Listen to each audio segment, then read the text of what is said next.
How to use Rainbow Vacuum as air purifier.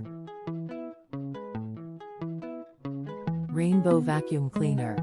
Rainbow vacuum cleaners are particularly good at reducing air pollution because they use water filtration instead of conventional filters. 3 ways to use Rainbow Vacuum as air purifier.